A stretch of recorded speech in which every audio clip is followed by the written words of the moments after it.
আসসালামু আলাইকুম রাহমাতুল্লাহি ওয়া বারাকাতু। আমাদের গ্রেড বিমের রড বন্ধন কাজ সম্পূর্ণ করছি। সেই রড বন্ধন কাজের ভিতরে আমরা L/L4 কই, L/4 এর অর্থ কি আজকের এই ভিডিওর মধ্যে জেনে নিন। আমাদের এই কলম টু বাই এই বিম পর্যন্ত আছে আমাদের 114 ইঞ্চি।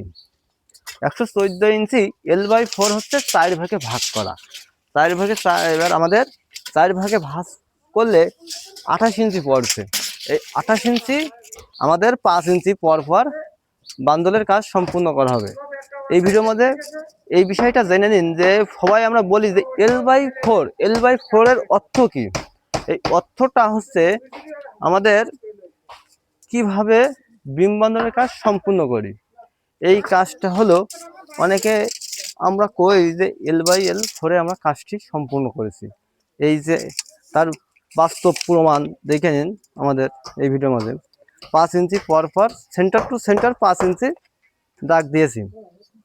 আর মাঝখানে আমাদের 5 ইঞ্চির জায়গায় মাঝখানে আমরা 7 ইঞ্চি পর পর দেবো। এই দেখেন ফুল অ্যাকুরেট মিলে গেছে। এই দেখেন প্রতিটা দাগ 5 ইঞ্চি পর পর।